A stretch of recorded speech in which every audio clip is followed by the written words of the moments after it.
fighting fury, we're from Tigerland. In any weather you will see us with a grin, risking head and skin. If we're behind then never mind, we'll fight and win, for we're from Tigerland. We never weaken till the final siren's gone. Jeez, Rob's just clipped me straight off the bat. Michaels is putting his makeup on. This face doesn't need makeup, Rob. Come on, mate. Welcome, everybody. Good evening to Wednesday night, team selection night. Good to be back doing some team selection talk after the bye, obviously, where we didn't get the 4 points, but we didn't lose either, which was good. But we got Tiggs back on board after a week off. How are you, mate? You going well? Good. G'day, all. I still can't get over you got me on that intro in the unis that my kids brought me. You could have chosen any other image, but you went that one. So yes, lads, I actually watched him put his mascara on. So Rob, you're exactly right, mate.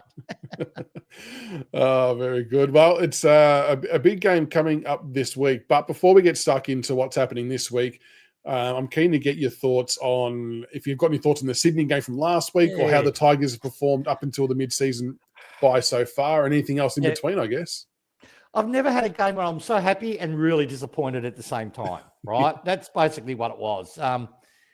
I'm happy in what I see with the, how do I say this so I don't get people screaming at me? No, I'll just be candid how I think it. I'm happy with the fact that the natural progression of development is really clear. You know, our kids that are out there are performing well, or performing, you know, they haven't tapered off as you normally kids taper off about now, particularly like players that are young kids in their first season that have played a lot of games, they'll start to taper off. So it's been really good with the development, how we've managed that. And it was really positive signs. Like Sydney's not a bad side at all. And we tend to be that side that kick people back into form. You know what I mean? It always seems to be that way, right? So I have got concerns, but concerns in the sense is we obviously don't have the inside picture. We just look outside and have opinions. So I might be completely off base. But I really don't like how we don't, and this is not directed just solely at Adam, but it's a trend that is now the second year in. But we don't seem to make any changes when momentum's against us. We don't do positional changes. We don't, when we know there's that, like that had that halfback, that fast halfback was cutting us up. That's what started there. Yeah, Blakey. Cutting us up. And he didn't do anything. He didn't rotate and try to put Sonzi on him or McIntosh on him or maybe even put Hopper on him or someone, someone with a bit of toe. Green, someone just to keep him accountable to hurt him. None of that happened. Now, and there was other instances of that where we sort of leave our backs completely exposed. Like when we're starting, the midfield's completely dominated. So it's not much a coach can do. But I looked at the McQualter Eagles game against Carlton, and you see that's the stark difference. I know we're better than the Eagles are, even though they're a lot more experienced than us. But McQualter will do changes. We don't seem to do that. Now, why is that? Maybe we want to see how they perform. That's the 22. This is the line that you're in. This is your mission statement for the match. See it through under duress. Maybe that's the aim. So it's not a red flag, but for me, it's because let me be clear and let me be real frank. We've improved, right? Yes. We have definitely improved. So I'm right on this ride, and the win or the loss doesn't bother me. But if I'm completely transparent, I just still don't know if Adam Yuzay is a good coach tactically. I know he's a great development coach, 100%. I know he's a great motivator. I know he's a great he seems to be someone that can lead by example on the training track. I have no doubt, right? The players respond that way. And he can bring a group together. That's really important. But I haven't seen anything from the match committee or to Adam come game day where I've just gone back, and I mean consistently, because on occasions you see it, where I've gone, wow, he actually turned the game. You know what? He's just saved us 5 goals in a loss by doing X, Y, and Z. Because part of it was renowned for that when we turned the corner, even in our 13, 14, 15 years where we were making finals, but there was still, he got us into finals by doing things differently in games. But again, it's all about next year. But that's just my thought. I guess what's interesting, and we'll never know the answer to the question, I suppose, but is he just letting him sink or swim in the position so they can learn to fight their way out of it rather than giving him a bailout option? Maybe, I'm not sure. They don't have to tell us that, I guess, but I'm kind of with you, and I've probably said the same thing a few times. That it's more, for me, it's when the game's beyond doubt. So when Sydney are 40 points up in the last quarter, whatever it was, and we're still rolling the same midfield through, that's when I would like to see something a bit different. See what happens. It might provide a bit of spark, a bit of energy, and you never. Like, I'm not at all saying we would come back and win, but to your point, it might help arrest momentum, or it might bring things back onto our terms a bit more. And we did play a bit better in the last quarter, to be fair. Yeah. But that second quarter, we got obliterated. I think we were losing the clearances like 13-1 at one stage. We got smashed after a pretty good first quarter. And that's what really, I was watching it. I'm screaming. I'm going, get rid of your +1 behind the ball. Get rid of it. It's not working. It worked in the first quarter. It really troubled Sydney's ball movement. Obviously, their coaching group's gone, all right, this is how we're going to work it around. You're just going to go around it. Yeah. And then they started to generate their score. And obviously our midfield got absolutely, because what they did was they pushed a +1 up into the centre. So our mids were outnumbered and they're not fast. And he made sure that his halfbacks ran to support the mids to get that outside ball with speed. And we did nothing. Yeah, like to see Blakey. Yeah, that 2 quarters, they did the damage, didn't they? They did the damage, yeah. It was crazy. And to see Blakey, who the week prior, a few weeks prior, was really out of form, if I'm being honest, come out and get 31 kicks. Like, don't worry about 31 disposal, 31 kicks. And he was blistering. And look, I did see Steely Green line up on him at some various stages, but nothing was really working. And it just felt like he was able to do almost as he pleased. And they slaughtered us. And I guess it's just how our midfield matches up sometimes against other teams' midfields. Like, the midfield wasn't all that different to what we used against GWS the week prior, or 2 weeks prior. And we take them to within 3 points, and we almost beat them in a half of football. So it's quite remarkable how different opposition midfields can slice us so easily compared to a top 4 teams midfield that we compete really strongly against. Yeah. So, look, that's the only critique I've got, really, is that we don't have any come game day. It doesn't seem, but there might be a purpose that I don't see. I'm really looking forward to next year. And when I say next year, I'm not going to be doom and gloom if we're doing the same results, but I will start getting a lot more critical if it's round 16, round 17, round 18, and we're still behaving like we're behaving this year. So we're improved from last year. I'm really happy with that. And there's a lot of positive signs. You cannot knock it. Like, we haven't got our what I think one of our 3 best draft kids playing at the moment. And we still, like you said, we pushed GWS, you know what I mean? Where you think we wouldn't have been able to. So, but and we're a lot advanced from where we are. Like, I get it's first year of a rebuild, right? So, and teams can look real ugly in their first year of rebuild. So, I've got that all in the front of my mind. But I'm with you. Like, I'm expecting incremental improvement next year. Not to make finals or shoot the lights out, but you want to start seeing some more consistent scores around the 80 and 90 mark. Bridge that gap a little bit more with the best and worst. I'm also mindful a little bit of second-year blues that can obviously be a real thing with young players as well. I don't know if there's a way to mitigate it. I mean, I even look at someone like Colby McKercher from North Melbourne, for example, who had an amazing year in his first year and has really struggled to keep up with the game this year. And that's a genuine worry for me. But like, if we keep seeing improvement, that's all we can kind of ask for. But I agree. Like, my thing is that we're seeing one layer of the game plan now this year. We're playing, and this was because of something you said the other week, we're playing the same way week in, week out for 4 quarters, because you can't teach 4 things at once in a preseason. It confuse the shit out of them. So next year for me as well, I'm looking for what's that next layer look like, and how does that mesh with the existing layer? Does that make us a bit less predictable? Does that give us other avenues to goal, other ways to dictate the play? Small things like that is the other part of improvement I'll be looking for as well. But how have you rated our season so far compared to last year? Well, look, we've improved on last year. I think we're about 4%, nearly 4% higher percentage-wise up into round 15 last year. So that's really, really good. I haven't got it on my screen. I didn't put it on there. But for points for or against, we're obviously not as leaky as we were last year, which is plain to see. And I attribute that mainly to the injuries we had last year. Now we've got Hopper playing more games. You know what I mean? Taranto's playing more games. We've got Precious now finally come back in.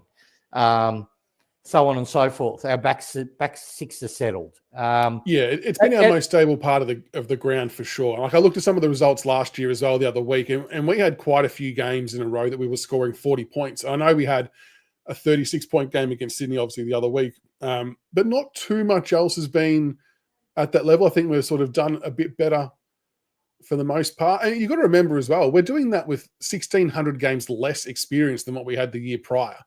So it's quite a substantial difference with the experience out in the park versus who's actually out there now to still get improved and better results is a really positive sign, I think. Yeah, no, I agree with you. I'm not being rude. I just want to check something and make sure I'm spot on with the money here. And if I'm allowed to say it. You got live things coming through. That's all right. I'll yeah, because people are talking about Reed. So I've just shot off a text before we start because I knew it would happen. No, you do that. I'll answer a few questions. You keep doing that. John, I don't buy that at all. 8 games, even if we win 6 games next year, I think a lot of it's about how we play next year. And as a few people have said, there still could be another bottom out to happen when the Lynches, the Prestiers, the Broads, the Vlostons, and so on, when they finish up. So I don't think that's at all fair to say that Uze's gone if we don't win 8 games, because you've got to remember, teams around us are going to improve as well. If we were to play worse than this year, I think then questions start to be asked. But I still think that he's got till at least the end of 2027 before you would start making some serious assessments, because this year in my mind, I've said it before and I'll say it again, this year in my mind is his first real hit out with his list, his game style, his coaching staff, and so on and so forth. But yeah, I mean, everyone's going to have different views on Uze and how it's all panning out. Oh, there you go. We're up 7% on last year. Very good. Yeah, I mean, that's a great sign. That's a great sign. It is. And I obviously can't do maths, but one thing I did notice now that I've written it down, I just had a quick look. Offensively, we're worse this year than we were last year, which is funny because Lynch is actually in the side now, right? So, but we're now not leaking as many goals. So our forward, look, we've always known it. Our forward, for me, what it looks like, our forward system's been a mess for the past few years. We know it's a mess, right? Yeah. I think this year we're not worrying about our forward system. It's more back midfield transition. That's probably why we're not leaking as much. And we're not getting smashed. I know we got beaten badly those quarters, but if you notice in every game we've played, probably only 1 or 2 games this year, which is pleasing because last year it was a concurrent theme. We're not getting bashed for a full 4 quarters. It's rare now we get bashed for a full 4 quarters. So we might get bashed for 2 quarters, 2.5 quarters, whereas last year we're getting bashed for 3 quarters straight, 4 quarters. I think that's a good point. Yeah. Yeah. So that's for me. And you can't say, well, you know, this year compared to last year, you're a lot more mature this year. No, we're not. We're actually younger. Yeah. We do actually have younger bodies on the park. Yeah, exactly right. So, look, you know, Carousella is great. I really believe we should need a refresh and change Rutten for another voice. That's my personal belief. But, you know, we've got a great reserves coach. You know, Batchelor's kicking it out of the park. We've, you know, Morris is in, you know, so our assistant coaches are really good, high quality. Yep. I'll probably change 1 or 2 if it was me. But, you know, Carousella coming back, working hand in hand with Uze. I'm really positive about where we're going to go with the game plan, which is great. Now, we'll get to this part shortly, but this I feel the same way as the RFC Centre. I agree with you that we haven't had a 4-quarter bashing. This week genuinely scares me on that front. Because their strengths are all of our weaknesses. We have no speed in the midfield. On every line, I'm like, shit, we are in a little bit of pain here. But, you know, we say that now, and we'll wait and see what unfolds on Sunday, I guess. But are we proceeding with the text message or no? Yeah, look, I'll give, because it's contrary to what was told today from what you said. And you know me, I like being contrary to what other people say. So, you know what? I'll blame the head injury. I'll just do it, right? He's given me the sort of lukewarm response. And he watches the show. So if my phone doesn't beep in, say, the next 10 minutes, I'll go with it. All right? So that's how I'll do it. You're listening, so if you want me to shut up, you beat me. Oh, there we go. I like this. I like this game. There you go. So I can do it with confidence now. All right, so we'll wait and see if the phone beeps in the next 10 minutes. Yeah. Before we get stuck into the potential side for this week, news came out today as well that we had 2 new re-signings. So we had Sam Banks extend till the end of 2027, which is interesting. I'm glad, number one. Interesting timing, number two, because the Tassie piece then kicks in around then. He's obviously a Tassie lad. So I'm like, is he getting to that point and then seeing what happens? We'd obviously love to secure him for a little bit longer, but I get it from his point of view. And the other one that really surprised me today was Liam Fawcett signing on for another year. And it surprised me in a good way. And look, I'll put my hand up. He was one of the names that I thought was in genuine trouble of moving on at the end of this year. Not so much from our perspective, but I thought he may want to explore opportunities elsewhere on the back of the players we drafted. But him extending for a year, and I might be reading the tea leaves really wrong, but him extending for a year, I think, shows that he's backing himself in to get a senior gig, and the club's backing him in as well. And I've seen a few different people mention as well that there's maybe some merit in he might be being groomed or trained to do the second ruck job along with Sims, maybe not so much as the key forward, because we already have obviously Jonty Fall and Harry Armstrong and Sims in the ranks as well. But he was a genuine surprise one for me, but I'm glad. I'm pumped that he's backing himself in, and I'm pumped the club's backing him in. Yeah, no, I rate Fawcett. I'm a Fawcett fan. I think he's going to be a player. So I'm wrapped he's extended, and I hope it does. With Banks, I would not be surprised if there's a trigger clause. So I think we've just been responsible in his contract. We've offered him the 2 years because that's what you normally would give a player at his game level with what he's shown, because he was so injury interrupted in his first year. So, and now he's getting consistent games. He's starting to show us development, but our club would be irresponsible to go his 4 years. Now, that's something North Melbourne would do, or something Port would do. You know, we're backing in our system and our culture, say, look, 2 years, but I wouldn't be shocked that there's not a, you know, if he plays 15 games next year and 15 games the year after, he automatically triggers an extra extension. That's for which me. I think, I think Seth Campbell had something similar in his contracts, but they're going to renegotiate the whole thing and just give him a much needed update.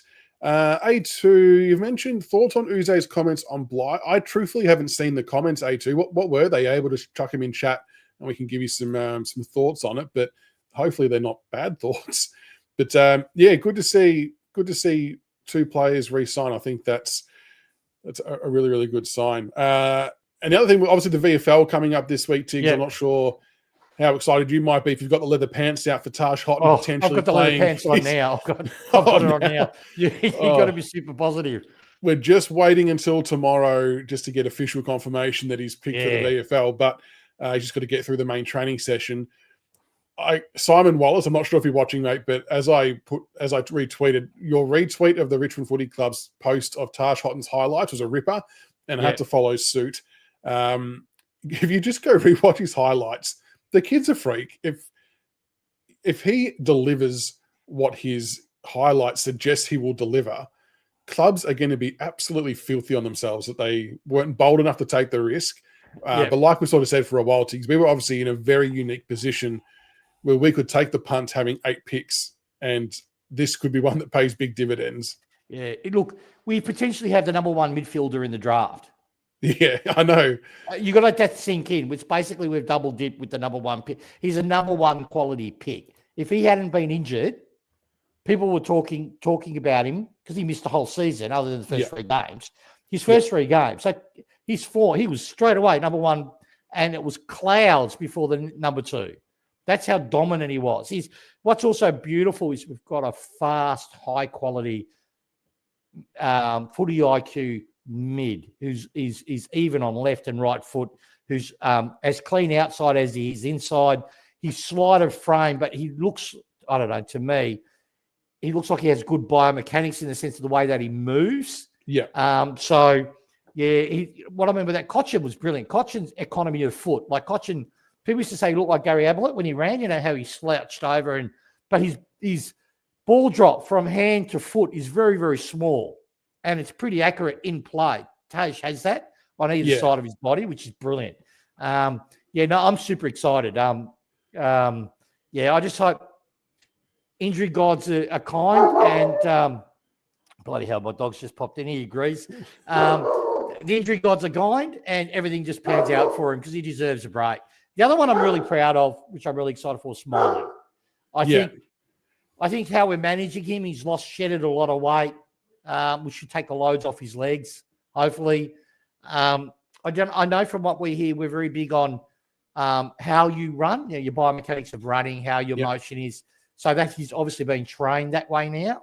So hopefully that minimises any issues he has going forward. But it makes sense. No, like I've said like if you look at the photos the club posted from training during the week, he looks to have slimmed down quite a bit.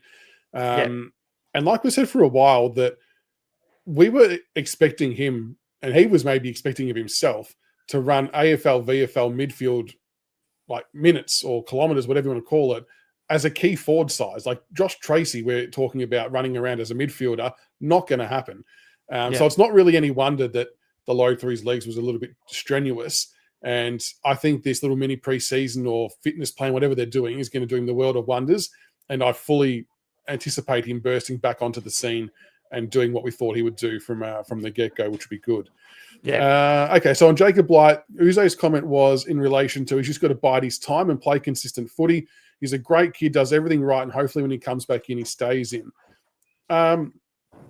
Well, yeah, I mean, I guess that means they view him purely as just the defender, and Campbell Gray's obviously down. So whenever my assumption would be that when Bolter cannot play because of curfew, that now Blight would come in, assuming that Gray's still out because they haven't really got the knee issue sorted. So I've got no doubt we'll see Jacob Blight very, very soon.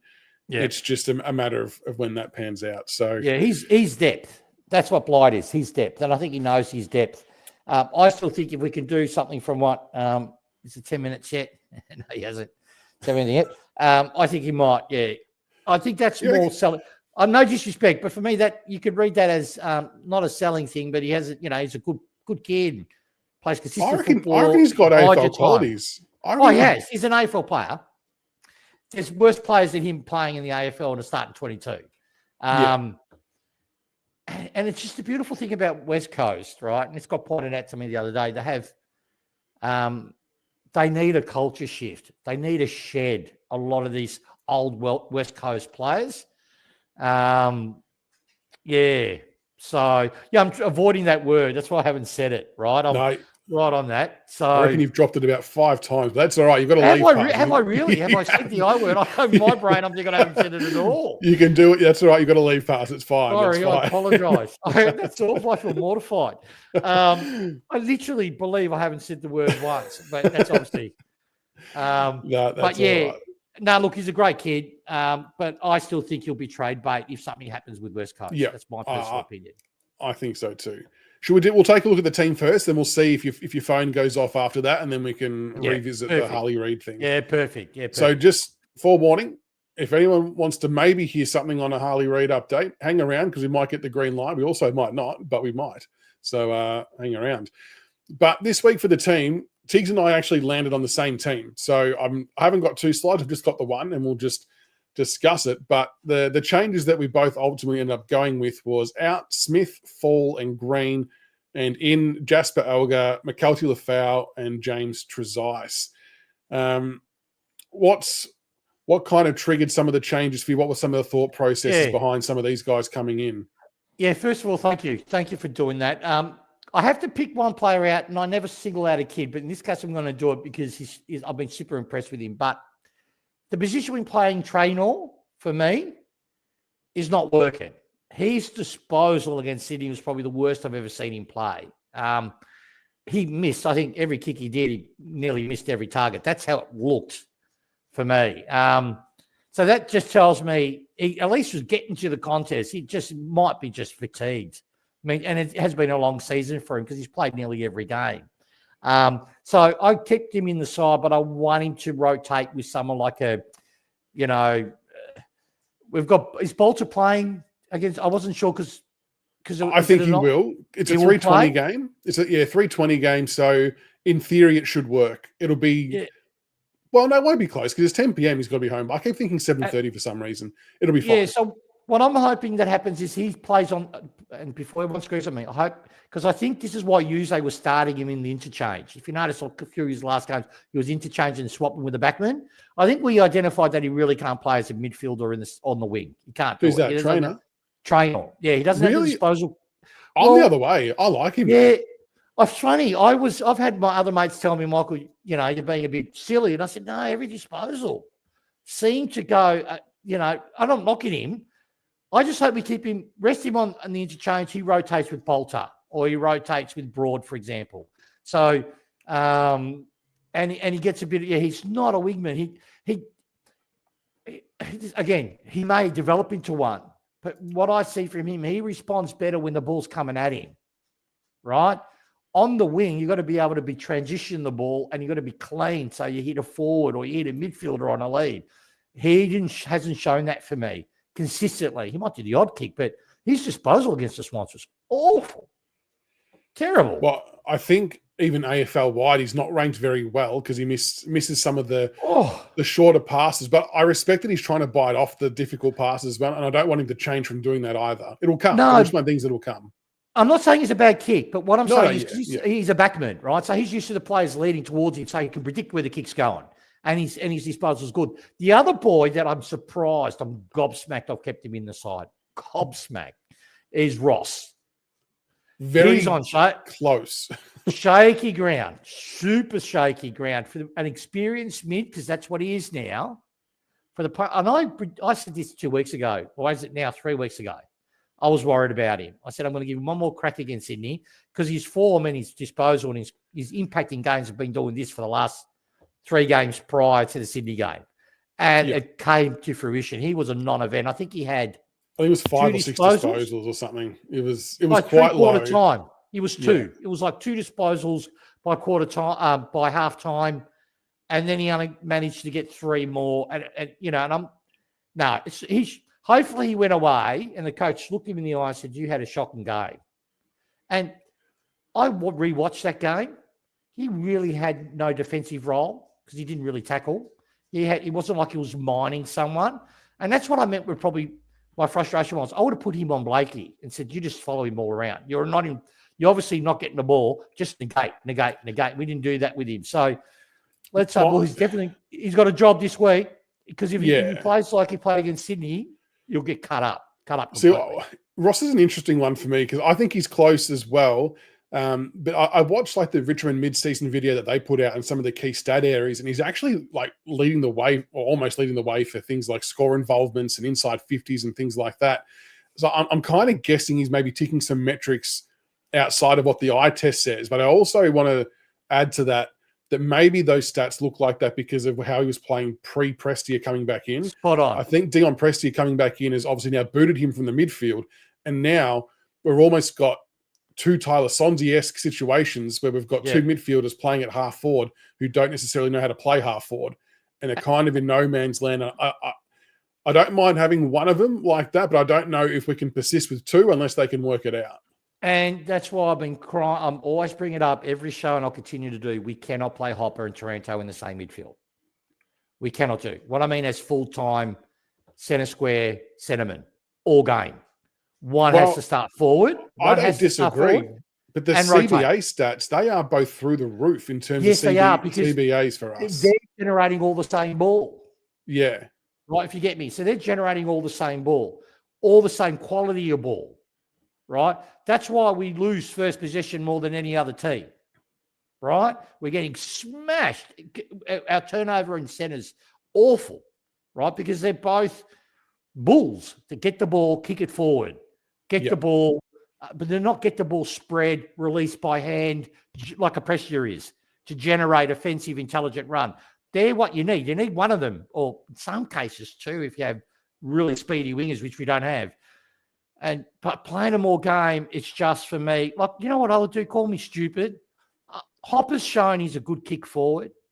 Why aren't we rotating at the moment? Hopper and Taranto, get them to play the caddy role. Yeah. And then while we're developing, throw a kid in the midfield in the guts. Get Ross full time, Yeah. Here's an interesting stat from Jones Racing. Of all the mids competition-wide, Taranto and Hopper are both in the top 6 for CBAs. No doubt. No doubt. But stats cannot tell the full story, right? No, I'm just saying, like, more to your point that I agree that they shouldn't always both be in there, but we almost categorically or exclusively have them both in there. So and like, this is why I'd love to see, I'll say it again, a Seth Campbell or whoever roll through there at various stages. And this is where, not to put the pressure on the kid now, but this is where Taj Hotton in a few years' time is going to be valuable because he kind of adds that zing and X factor to that mix, doesn't he? Yeah, and see, for me, not to sort of just a reinforcement point, both of those boys are having fantastic years, right? Yes. So we need them on the park, right? But I would prefer, if we're where we're at, you've got to know where you're at as a club. So let's go, okay, Trezise, you're a centreman for 8 weeks. Sonzi, you're a centreman for 8 weeks, regardless of the result. Pick our young mids and say, okay, you've got Bulls to protect you now. We've got Prestia, and we've got Hopper might be playing forward for 15 minutes and swapping with Taranto. So you've got protections around the ground. You've got Nank as your captain and ruck. We're giving you 8 weeks, regardless of form. Show us what you can do. We're not maximising it this year, and that's what's disappointing me. But again, I might be hypercritical. I don't see them when we've got the 3 guns in. I expect then we'll get one of those 2 boys. One will either be traded out or they'll be forced to do that rotation thing. Yeah. Well, because reality is next year you're going to be injecting Lawler and Smiley into that mix and maybe a Hotton as well and whatever else comes our way. So something we'll have to give at some point. The other player, Jones. Yeah, it's John Ray. Yeah, I'm wrapped. I've read that because he's obviously used those saying the same. You can't have 2 mids taking 80%. You can't. It's so unhealthy. For them, like as players, like it's no wonder they look cooked at the end of some games when they're doing that for the whole game. Like I actually respect the fact they can even do it. Yeah, it's amazing, but that's why Hopper particularly, and I understand where he's coming from because he's just come back from his injury. He's had his first real preseason in 3 years, and he'll blow up at the end of quarters, and it showed against Sydney. We just had no first quarter. Excellent. How good was it? It was good. But they're doing 80% of the midfield grunt. By then, they got taxed and they couldn't recover up. And we didn't rotate them enough to get to That's what I'd want to see. Yeah, a few more changes. But like you said, they are having like career best seasons with us, most definitely. Without a doubt. Which is good. So the other player that we had in is McKelty Lafau for Jonty Fall. And look, Jonty Fall's not done anything wrong, so I don't want people to take it like that. For me personally, my rationale has been the same as what I've been saying the last couple of weeks. I still think we need a mature body up forward to help Tom Lynch to make sure we can bring the ball to ground. Like we're generating 45 to 55 inside 50s, and half of them are getting marked by the opposition because we just the younger kids just aren't at the level yet to compete at that high level for prolonged periods of time. They'll do it for glimpses, which is good. But I'd love to see McKelty come in there and smash some bodies and help bring the ball to ground. Yeah, look, spot on. For me, though, similar reasons, but not exactly the same, right? Like for me, this year's not about winning games. So the way I sort of see it is I want Lafau in. See what can happen. You remember a name? I'll give you a name. Stephen Jurica. Remember Jurica? Oh, that's a throwback. Yep. Yeah. Steve, if anyone remembers Jurica, he came in and he just exploded on the scene. But he did it for like an 8-week period, a 10-week period. He basically was our number one forward. And he dominated. His contested marking was elite and all this stuff, right? But what can happen with players like that seize their chances? I love Lafau, so I want this, people don't take me negative. I want to see Lafau do it for 2 seasons straight, right? Showing consistent presence as a forward. I'm worried that he blasted on the scene because he had injuries all around him. So the focus is all on him, and we don't 100% know what he can do. So that's why I want him to play for the rest of the year, regardless if Tom's there or not. You know what I'd personally do? And again, people don't scream at me, but this is a development year. Yeah. I agree with you with dropping sorry, what's the kid's name again that we just dropped? Jonty Fall. Fall. I like Fall because I want Fall. He's had a taste. He's had a good run. Go back on the VFL, run 3-4 weeks and dominate. Right? That's what I want to see from him. Get one of the other young forwards and just get him to take Tom Lynch's spot. Yeah. It's going to be a little bit of give him a mixing and half. matching. And like, I'd love to see Jonty Fall go and kick 5 or 6 goals at VFL level. And just get that real confidence back. And he's going to be 100% a player for the future. Like, I've got no doubt in my mind. Me neither. But for me, he's just a tall caddy. I want him to play like a really tall caddy. Yeah. He looks like that for me. At the moment, I think Lafau might just balance us out a little bit more and give us a bit more opportunity going forward, and which we're definitely going to need. And obviously, we've got Jasper into the side for Steely Green. Steely Green's been interesting because offensively, bar the GWS game where he kicked a couple of goals, prior to that, hadn't really scored since Anzac Eve. So that's right. He's doing a lot of defensive pressure acts really well. And I've said this before, so I apologize for sounding like a broken record, guys. But Jasper may not do the same amount of pressure acts that Steely does, but what Jasper will offer us is another different sized marking target in the forward line. He plays a bit taller, and he's pretty prolific at hitting the scoreboard, at least having shots at goal.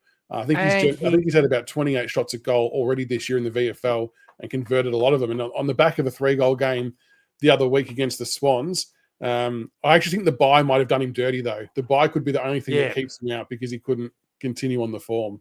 Well, this is no disrespect to Steely, but Alger is cleaner by foot, right? A lot cleaner by foot. And he gets into the right positions. That's the thing. He's a natural small forward. Or small forward's probably not how they call it, high half forward. He knows where to lead. He knows where the ball's going to drop when the tools go up. That's why he's having so many shots at goal. So, I agree with you. That was like a no-brainer for me. And Green's just got to go dominate a few games. Like, this is the thing. It's all good putting the kids in, but if they're playing, they're human beings. If they're getting bashed around or not having an impact as they like, get him in the twos to, get a bit of confidence up, get your tails up, get that joy back again when you're smashing your defender, Particularly for forwards, it's important. And to RFC's point, I agree with RFC that we wouldn't want Jasper to play the Steely Green defensive role. We want him to be his offensive natural self and provide attacking options when we go forward. So I agree. I think you have to then rely on your Mansells, your Seth Campbells, Jack Ross or Sonzi, if they're playing half forward, whatever it might look like, them to do a bit more of the defensive stuff. And you want Jasper to be his authentic offensive self to give himself a chance to hit the scoreboard. So spot on. Yeah, spot on. It's interesting. And I know that Rhyan Mansell obviously had that corky against the Swans. I'm just kind of banking on the fact we had the week off as enough sufficient time for a corky to go away. And there was nothing in the fitness report from Serple, so I'm assuming he's playing. Camden McIntosh's sub, I don't know whether that's the right decision or not. I know he's been subbed now for 2 weeks in a row, and I know traditionally that would usually mean either a full game in the AFL or a full game in the VFL. Again, having the bye in between maybe resets that, or I don't know if it changes things. How do you feel about Camden as sub, or would you change it to someone else? Just before I answer that, can I speak about Rhyan Mansell just really quick? His game against Sydney was probably I've always been, back when we first got him, when people saying, oh, he's a poor, the list. So no, I see in him, I love him, give him, he's going to be a 100-plus gamer, 150 gamer for us. I still believe that. But his discipline against Sydney was the worst I've ever seen in any game that I've seen him play, right? So I hope he goes in against the Dogs, doesn't get sucked in, doesn't try to bash blokes or do stupid, dumb shit like he did against Sydney, and plays the contents on its merit and wins some of the ball. Because if he repeats what he did I'll bench him out of the side for the rest of the year. Happily do it and put another kick in. But I agree with all your points on what you said in relation to Camden. For me personally, I said it round one, he should not be a centreman. Just keep him on the wing. Don't know why we're putting Trainer in his spot. I guess we want to put legs into Trainer, so that's why we're making him play all game. But for me, Camden's a winger. So if there's no wing, he's a sub. And he just goes in because he can pinch hit that. He can pinch hit in a high half forward role. He's a big body and he's a workhorse. So do you reckon he's our most versatile player? I'm not saying our best player, but he's the player who can probably play a role in the most amount of positions. Yeah. But he's more of a weapon because what's Camden's biggest weapon, and always has been, is his run. That's just been his biggest weapon. It's not his kicking or it's his run. It's his ability to run other wingers that are on him on the ground because he just basically tears them up because he's consistent. He can go all day. He's still got that. Yeah. Right. So if we want to win a game, put him back in his best position. But I get what we're doing, but has Camden got another contract for next year? I don't believe so. Yeah, I'm a bit worried. But in the sense, it's organic growth of the team. So, but yeah, for me, he either gets a full game on the wing or he goes to sub because we do need him. Yeah. He's a sub choice for me. And I wouldn't be against, it's kind of to answer Nathaniel's question a little bit, I wouldn't be against him getting another contract for next year. Not necessarily with the guarantee to play 22 AFL games, but knowing that if he's phased out at some stage, but we need him to come back in, we know he's going to come back in and do a really good role. And obviously, it's up to him as well if he wants to go around again, of course. But if he was on board, I would be equally as on board for that to happen. Same as Prestia. And I know a lot of people may not agree with both of those names staying around another year, but we've just lost 1,600 games experience. I don't think it would be wise in the second year, Blues potentially happening, losing another substantial portion of experience as well in one go. But we may not have control over that potentially. But yeah, I would keep him around if he was wanting to play again. Yeah, no, I agree. I agree with you on that. What about? Yep. You go. Yeah, the only caveat to that, if we've now looks like we've said to him, no, you're not playing wing full games anymore. We're giving, which is great. I'm glad we've done that, right? Because of his age, and we need to get young kids in there. We're putting Traynor there for some reason. But anyway, back on point. If he's happy to go another year mainly as the sub, he can make the sub position his own. Kind of like how Hawthorn used Luke Bruce. That's right. Exactly the same thing. But he's a utility type. He could play. I could see him in the back and in forward, midfield, wherever we've got that weakness where we need that run. I would put him in. But like Hoops just said there, I could see him retiring, coaching VFL, going to our VFL program. And we'll see what happens. Or go back to the country. So now that we've got our somewhat predicted team for the Doggies game, I'll just pick your brain quickly about some potential matchups. Sam Darcy is arguably one of the best players in the competition right now, and it petrifies me a little bit. Now, I made the bold call, maybe stupidly, that Ben Miller will keep him goalless. Now, I'm not saying he'll be goals for the whole game, because if he plays on Bolter and kicks 5, that's okay. I still win my bet. But who do you think out of Bolter and Miller is best equipped to take Sam Darcy? All right. No, we'll start with there. Who's best equipped? Darcy's getting looked after. Like, I've never seen a tall forward get looked after as much as he does in relation when he goes up for his marks. And which is, credit to the kid. But I could just see us giving one about 8 free kicks. He kicks 7 goals. Right? That's my nightmare, what's got to happen if they play him deep. Who would be the best for him? If he's going deep, I honestly, my opinion, I will put Miller and Norton and put Bolter on Darcy. He's got the ability to run with Darcy. He's got the leap to at least match the highest point Darcy's going to leap. See, I love Darcy. He marks the ball like an old forward, like at the highest point. I know, it's frustrating. So Bolter has the leap and the agility with the height to be able to get a fist to it. Yeah. Miller doesn't. Above all else, Nathaniel, 100% agree. If nothing else, it's going to take team defence to stop both he and Norton. We were saying on the Monday night show to EJ, do you remember one of the first few games that Aaron Norton played as a forward for the Bulldogs? Because he was a backman when he was first drafted. Yeah. One of his first few games up forward was against us, and he looked like prime Wayne Carey. Clung to everything and just smashed us. So that worries me. So, okay, we've looked after the forwards, or their forwards. How do we stop their outside run? Like, I'm thinking of Ed Richards, Bailey Dale, Adam Treloar. Like, I just don't know how we can go toe-to-toe with them. And I haven't even mentioned Bont or Liberatore yet, who aren't necessarily quick, but obviously very, very good players and ball users. I don't know. How do we try and win those battles? What can we do? I guess it's got to be a dirty game. It's got to be, we've got to. This is what surprised me against the Sydney game. We didn't make it a highly contested stoppage game. Dimmer was perfect at it. When we were starting to lose the centre, because we never really won the contested possession in centre, we would always kick wide. You would force it to the wing, reset, and then we'll get that outside run and generate our score. That's what we used to do. That was our game plan. We need to do that against a dog. We need to shrink that ground. We need to, because one thing we do have that will match up well with them is Lib is an inside elite. We've got a couple of inside elites. So we should be able to congest the ball as much as we can. But you're right, that outside ring's going to rip us to shreds. We don't have the 40 IQ on the wing because we're going to be relying on Hugo.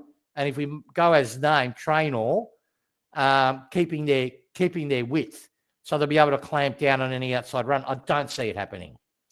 But we could be surprised. We have pulled out games that everyone thought we were going to have to kill it, and we've won. So maybe this is one of those. It's honestly crossed my mind that like a lot of us have resigned to the fact that we're going to get belted. It feels like how we were talking about the GWS game, and then all of a sudden we push them to within 3 points. There's a part of me that thinks that we can keep it under.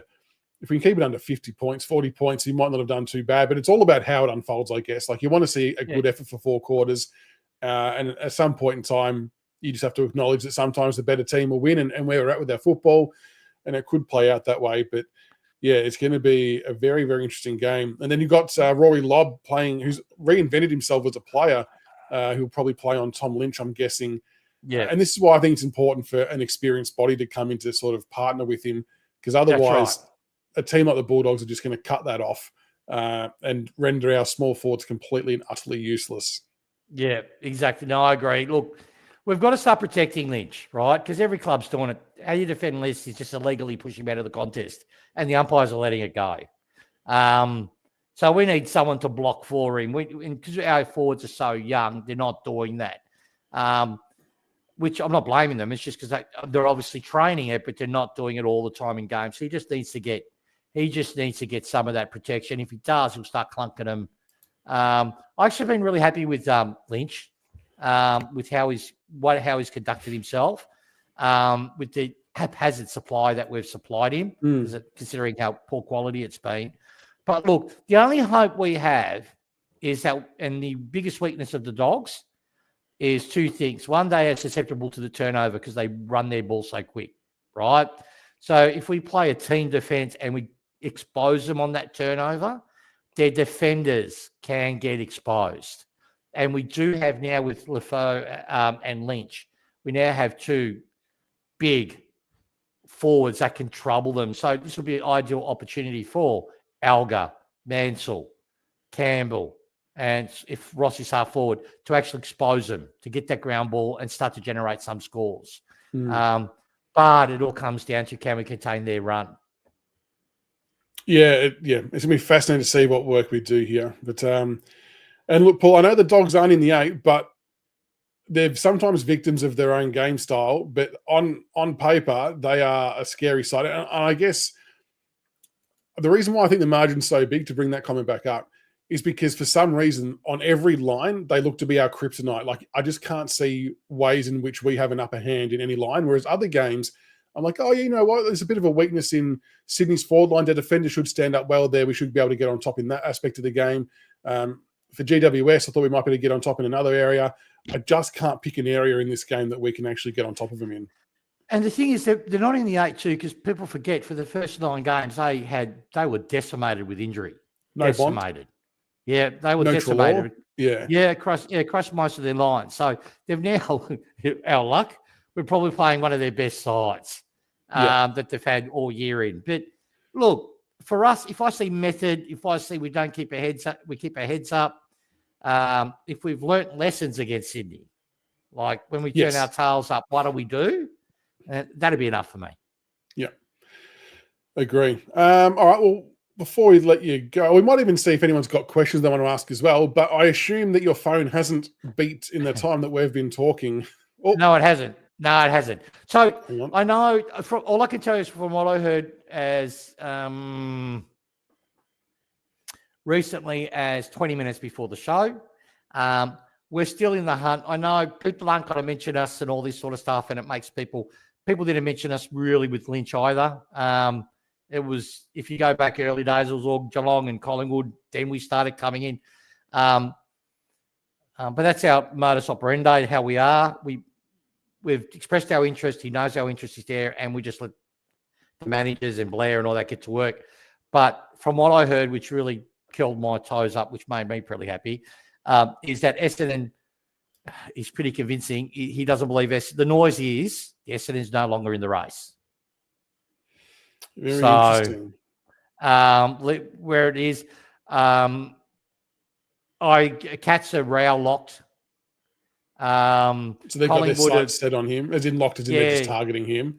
Yeah, Collingwood have pivoted, from what I know, to more of a forward based, because they know they're not going to be able to match. They're not really in the hunt.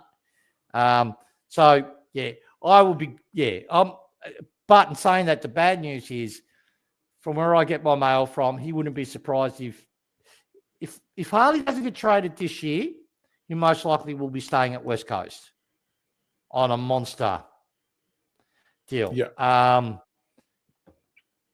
So his gut feel is still going to get traded this year. So fingers crossed.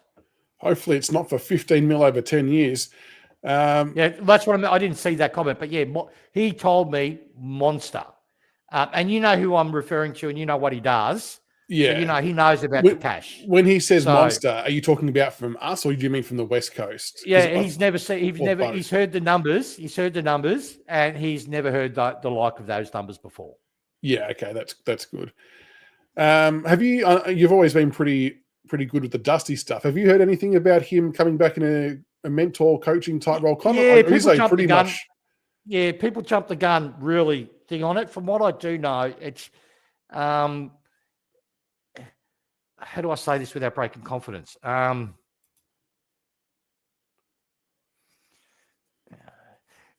His phone's always on, so he's mentoring some of our kids already, calls and whatever, but he's looking into it for next year or the year after. At the moment, he's enjoying his life. He's enjoying what he's got, but he loves the Tigers. So it will be really part-time, I would think. He'll probably go there, come in every couple of weeks. But that will more kick on next year, from what I've been told. Which is what those type of roles are. Like, you look at Trent Cotchin with his role at Brisbane. He's not obviously still in Melbourne, so he's not even there for a lot of days. They obviously can use Zoom and Skype and all that kind of stuff as well. And it's not going to be like Cotchin with leadership and all the culture stuff. That's not Dusty. Dusty's going to be how to focus in the game, why he does what he does, to try to impart that. Because most people don't know, the guy's an absolute elite communicator. Yeah, well, he's said that in his press conference. He goes, he would hate to be standing up here doing a media thing, but in our line meetings and all that, he's a gun. Yeah. Look, I asked about Flanders. I figured I was coming on. I know you're at your horse. I haven't heard anything that would even say there's smoke. So, who knows? Yeah. And again, when we were talking about the Flanders one, I was actually shocked to hear his name was even mentioned as a possibility to come home, but I guess if Reed was ever out of the picture, then maybe we turn our attention elsewhere. That's like going to buy a Ferrari and then coming back with a Commodore, isn't it? I know. You'd probably ask about Butters first before. If Harley Reed says no, you probably ask about Butters next. But I don't think Butters is in the frame. I think he's probably likely to choose a different destination to us, unfortunately. Yeah. But that might change. Look, things mute and then they go up again. So it is winter. It is but I won't do it to him. I will break something, but it's not going to be now. I'm going to wait to get it. Right. I will break something. So it might be the next fortnight show, or we might, if it's as juicy as I think it is, we might even do like a 10-minute out of the blue. Yeah. If I feel it's going to break before I get to break it. Right? Yeah, okay. But I'm just getting it all checked. I'm getting it all checked. Yeah. No, sounds good. It's not a doozy. It's a target. It's a good one. I'm excited for it, but it's not a doozy. It's not like, it's not like we're getting it's not like a Reed type. For me, Reed is a doozy, but it's a really good target. It's a smart, intelligent target. I have a name in my mind, and I'll tell you when we turn this off, and I'll be interested to see if it's the same one, because it's something I heard through. I think Grok might have put it in our PM. We will discuss. We will discuss that. And it's not Flanders. It's not Flanders. Not Flanders. No. There we go. But thanks for coming on tonight, Tiggs. Appreciate your time as always, mate. Thanks everybody for tuning in and watching along. We appreciate all the comments and getting involved with team selection. It's always interesting. And I think the team selection is going to be a bit more difficult as the weeks roll on and players keep becoming available. I still reckon in round 17 or 18 that we will see 7 draftees in the one side. That's my prediction. Oh, it'd be a risk. It'd be. Yeah, I don't know. We'll play that much. Sorry. Yeah, it would be risky. That mounted young. Yeah, that's irresponsible. I know. I love it too. The story but that's irresponsible. They'll get absolutely crushed. Yeah, but a one-off game. Who knows? Possibly have to see how it all pans out. But have a wonderful night, everybody. Tomorrow night we'll be live. I'll be live with Jordan from Centre Half Bench. If a lot of you remember, at the start of the year, we did our ranking list of the players, and we're going to revisit that to re-rank them based on their performance up until the halfway point of the year. So tune in for that at about 8:30, 8:45. And you might even see another live pop up tomorrow night at about 7 o'clock for Behind Front of Me Lines. It was meant to be done on Friday, but work stuff's kind of popped up. So yeah, we're kind of doing it tomorrow night instead. So you might see two lives pop up. So hang around for those as well. And other than that, we look forward to the VFL on Sunday. But thanks again for coming on, Tiggs. And until next time, go Tigers. All the best, guys. Thank you for having me on.